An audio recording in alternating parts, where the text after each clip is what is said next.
Muy buenas, sean todos bienvenidos nuevamente. Vamos a ver el siguiente ejercicio, el cual es un problema de minimización. Hemos estado viendo problemas de maximización, pero ahora vamos a ver uno de minimización.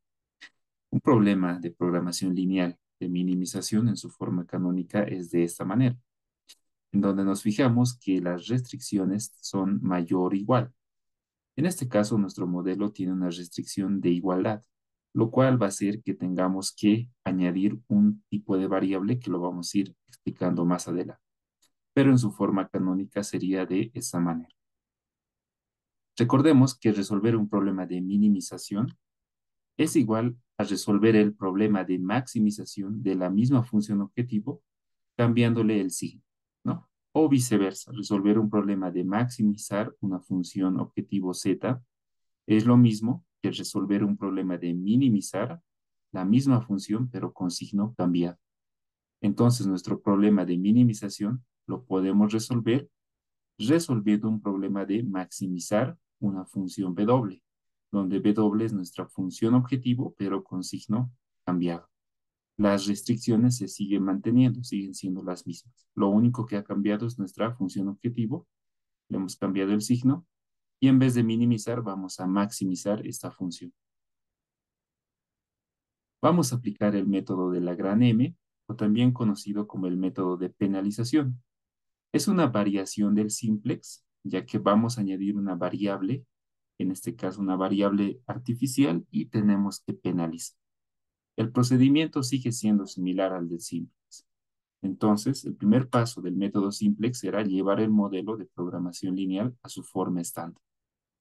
Ya hemos visto en varios ejercicios cómo es que hay que realizar este paso. Simplemente es despejar de la función objetivo e igualarlo a cero, es decir, esos términos, llevarlo al miembro izquierdo e igualarlo a cero.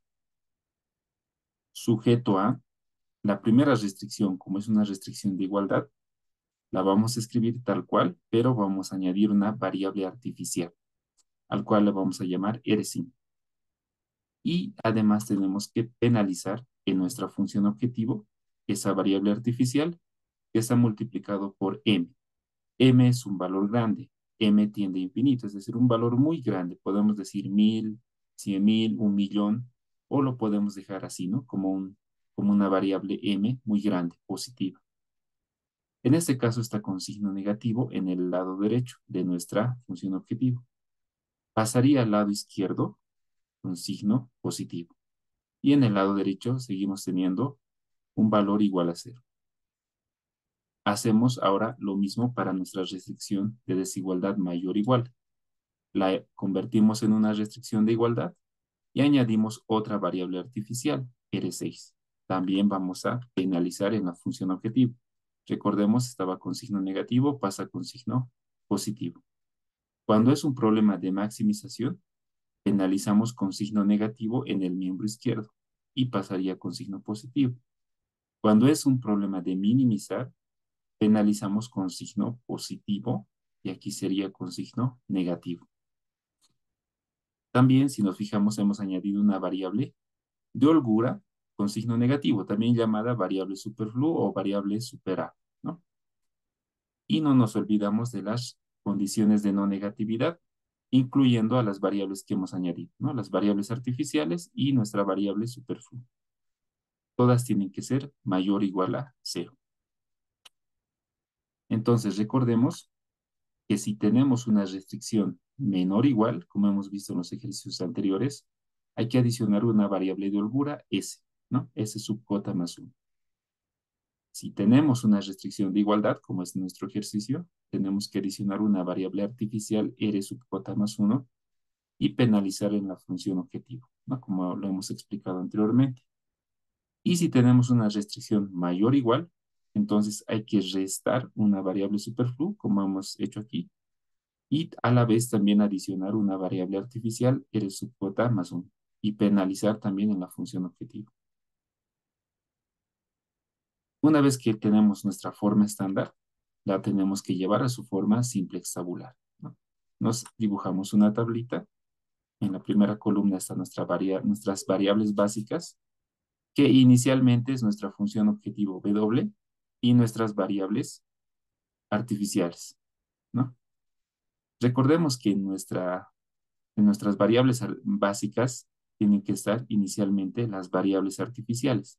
Si no tenemos variables artificiales, entonces las variables de holgura o superfluo, como tenemos aquí.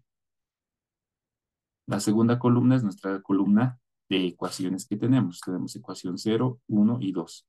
Y en las demás columnas tenemos nuestras variables de decisión, variables superfluo y las variables artificiales. Y también nuestra función objetiva.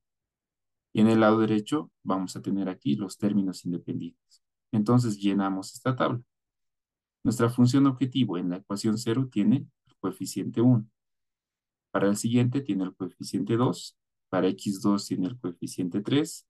Para x3 tiene el coeficiente menos 5. S sub 4 no tenemos en nuestra ecuación 0, entonces ponemos 0.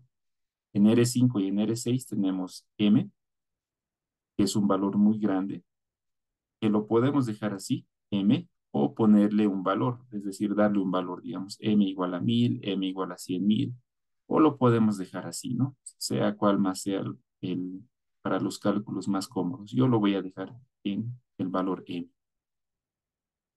Y en el lado derecho está igualado a 0.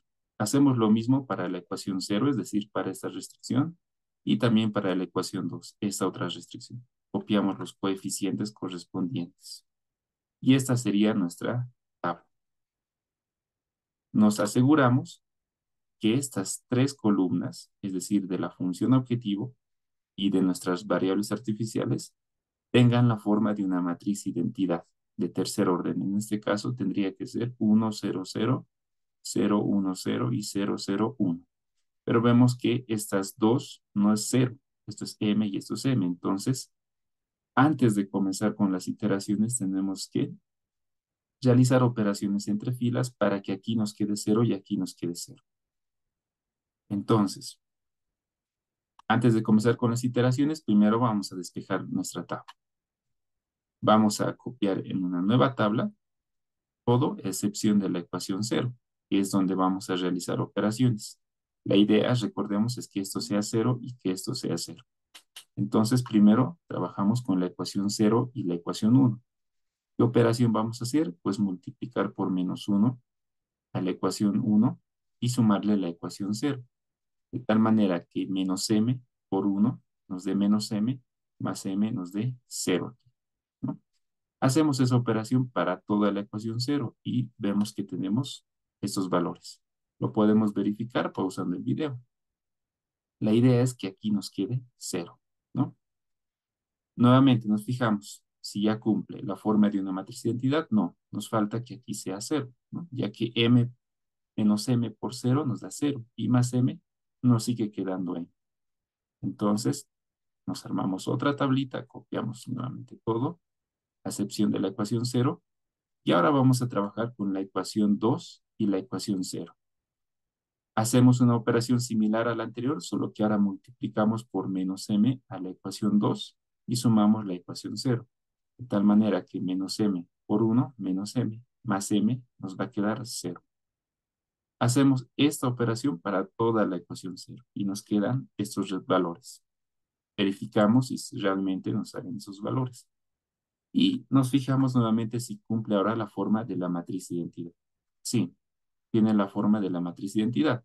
Estos vectores columna son los vectores de la base canónica de R3, ¿no? Son vectores linealmente independientes.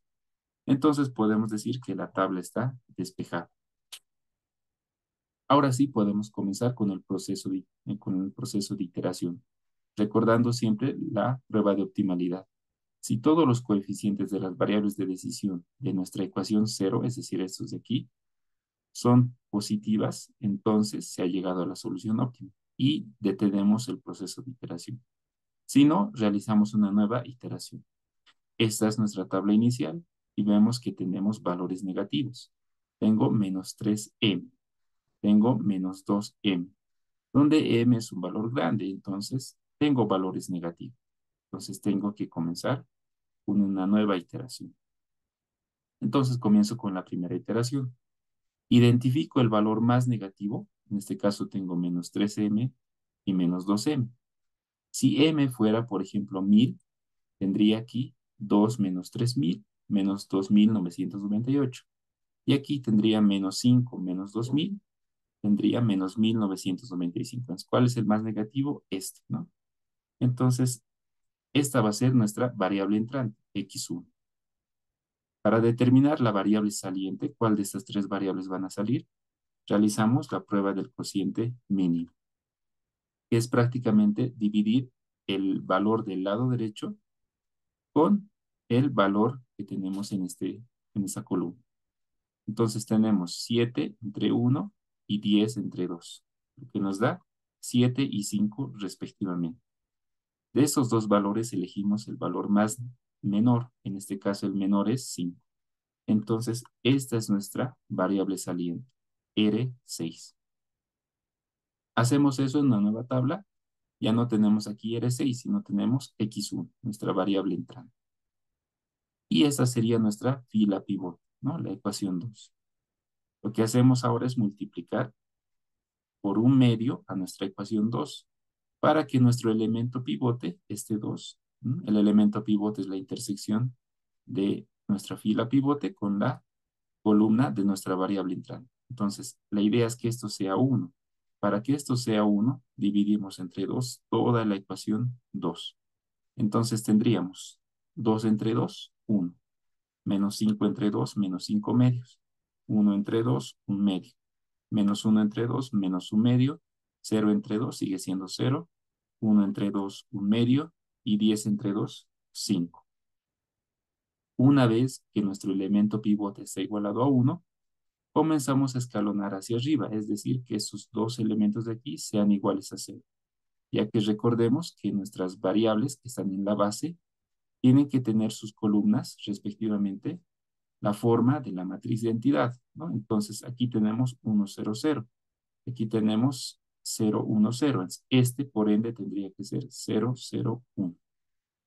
Para ello nos dibujamos una nueva tabla, copiamos todo, excepción de la ecuación 0 y la ecuación 1, que es donde vamos a realizar operaciones y van a cambiar los valores, ¿no? Porque aquí tiene que ser 0 y aquí tiene que ser 0. Entonces, ¿qué operación podemos hacer para la ecuación 0?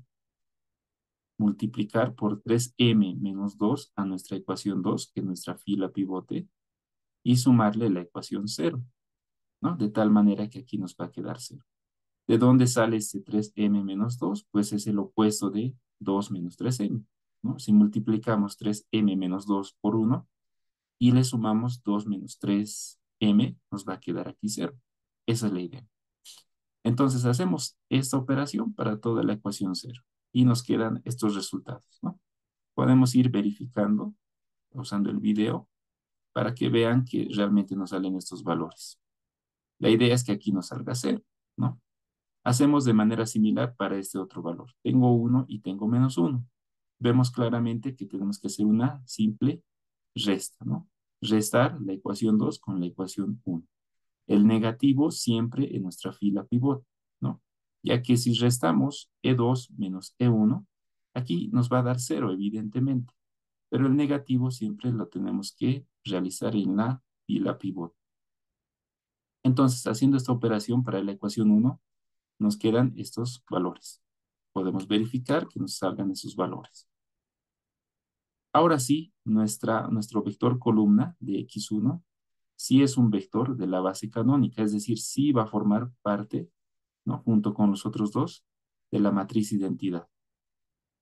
Entonces, anotamos nuestra solución básica factible 1, que sería menos 10, menos 12m, 5, 0 y 0. Estos valores corresponden, el primero, a nuestra función objetivo W, que en el lado derecho tenemos menos 10, menos 12. El siguiente, x1, es igual a 5, ¿no? X1 aparece en nuestra base, en nuestra columna base, entonces su valor es igual a 5. X2 y X3 no aparecen, no son nuestras variables básicas, entonces son 0 y 0. Vemos si esta solución básica factible 1 cumple la prueba de optimalidad, que todos estos valores de aquí sean positivos. En este caso vemos que no, porque tengo aún valores negativos, como ser menos 7 medios m y menos un medio m y menos un medio m. Entonces, no cumple. Por tanto, esta solución básica factible aún no es óptima, ¿no? Estas soluciones básicas factibles que hemos ido viendo en los ejercicios son puntos extremos de nuestra región de factibilidad, como hemos visto en el método gráfico.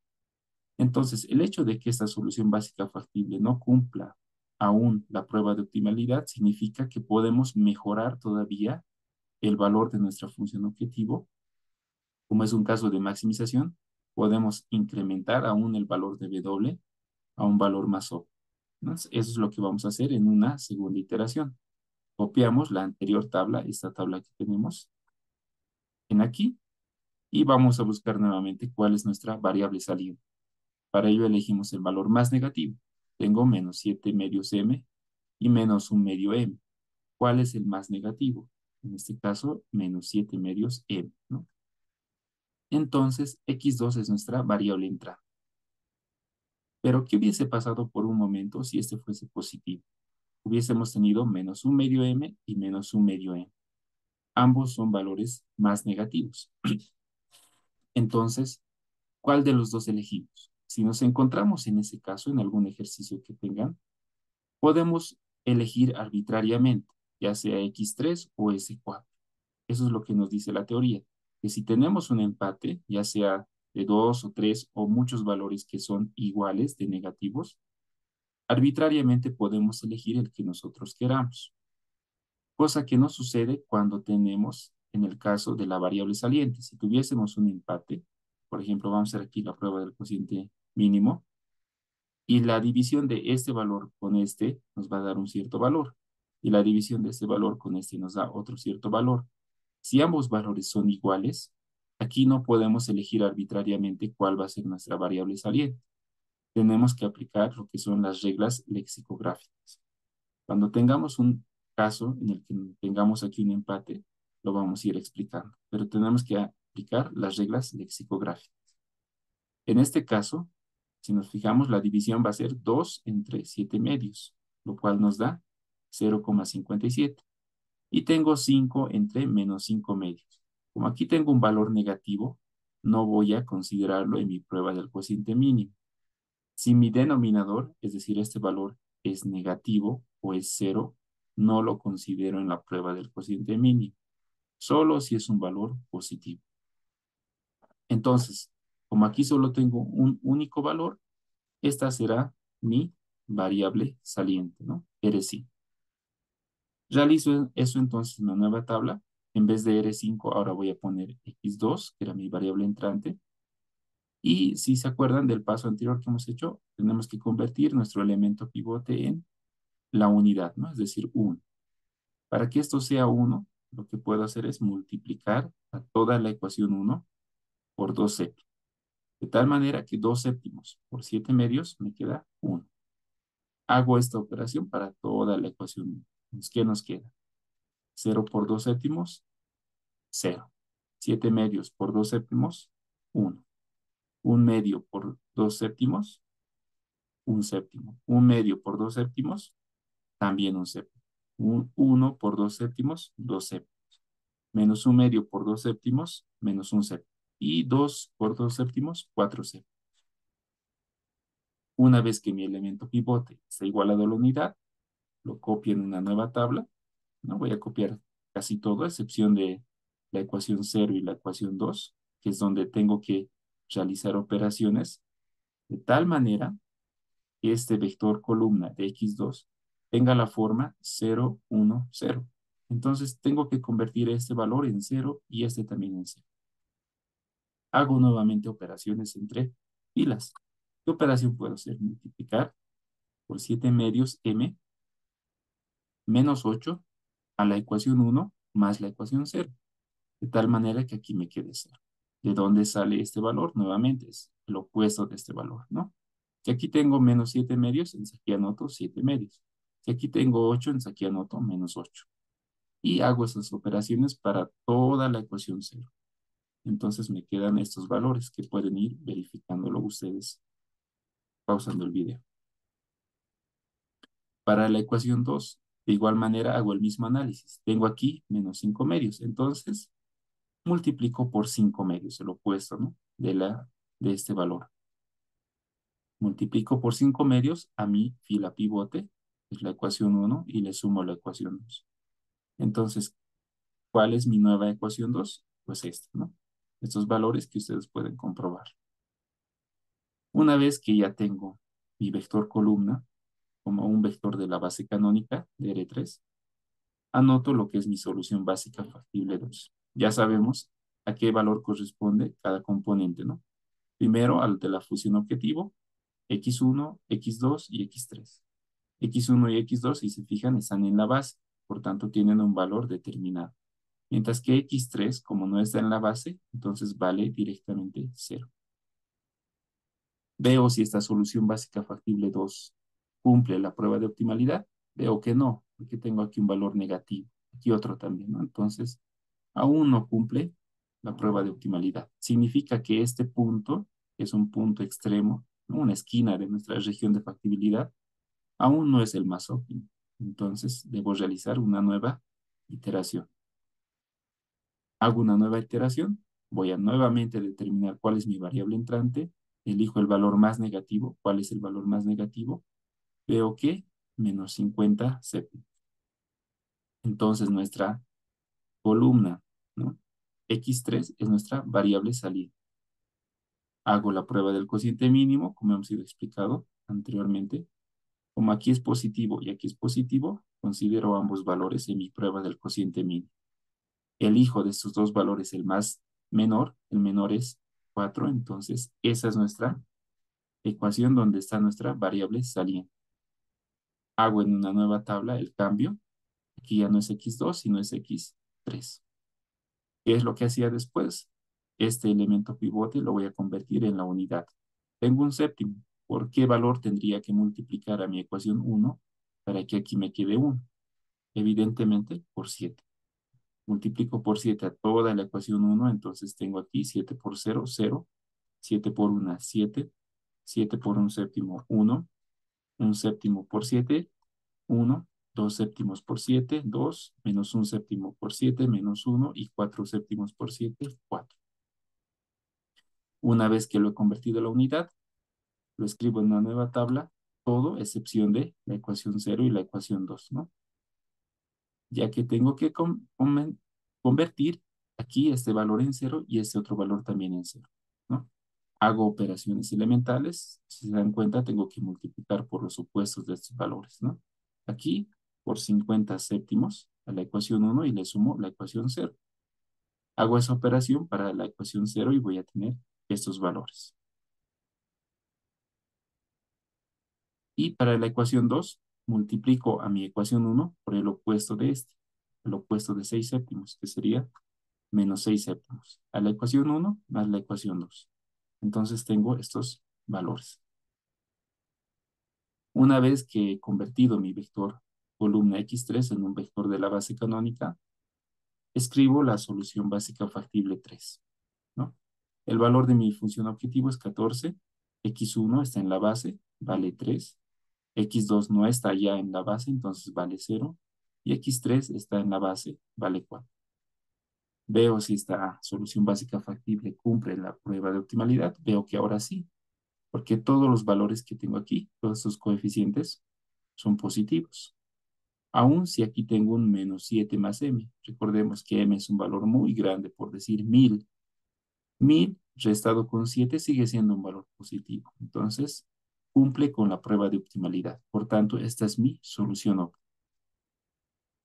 Entonces, la solución óptima de nuestro problema original, recordemos que era un problema de minimización, va a ser W, nuestra función objetivo, es igual a 14. Pero recordemos que W es igual a menos Z. Es decir, lo mismo que Z es igual a menos W. Entonces, Z es igual a menos 14. Y x1 vale 3, x2 vale 0 y x4 y x3 vale 4. Esta es entonces nuestra solución óptima de nuestro problema original, que era un problema de minimización. La variable de superfluo, S sub 4 es 0. Igual que R5 y R6, variables artificiales valen 0, ya que no están en nuestra base. Muy importante tener en cuenta que si nuestras variables artificiales R5 y R6 son iguales a 0, significa que nuestro problema tiene solución, como podemos ver aquí. Pero si alguna de ellas o las dos valen diferente de cero, es decir, aún están en nuestra base, por decir, digamos, aquí se ha quedado R5, ¿no? Y tiene un valor de 4, significa que nuestro problema original, tenemos aquí, no tiene solución. Si nos fijamos aquí, no hay ni R5 ni R6, por eso es que nuestro problema ha tenido solución. Pero si aquí se quedara una variable artificial, R5 o R6 o las dos, significa que nuestro problema no tiene solución. Este método de la gran M o método de penalización no es muy eficiente, ya que si nos fijamos tenemos que darle un valor M, si es que lo metemos este método en un programa, tenemos que dar un valor a M, un valor muy grande, y al hacer las iteraciones como lo hemos ido haciendo, el programa en la computadora va a generar errores, ¿no? Errores de tolerancia, entonces eso se va a ir incrementando y el resultado no va a ser tan eficiente. Es por eso que este método no se lo utiliza tanto y de cuenta de ese método se utiliza el método de las dos fases, que es lo que próximamente vamos a ver, que es un método más eficiente y más utilizado, ¿no?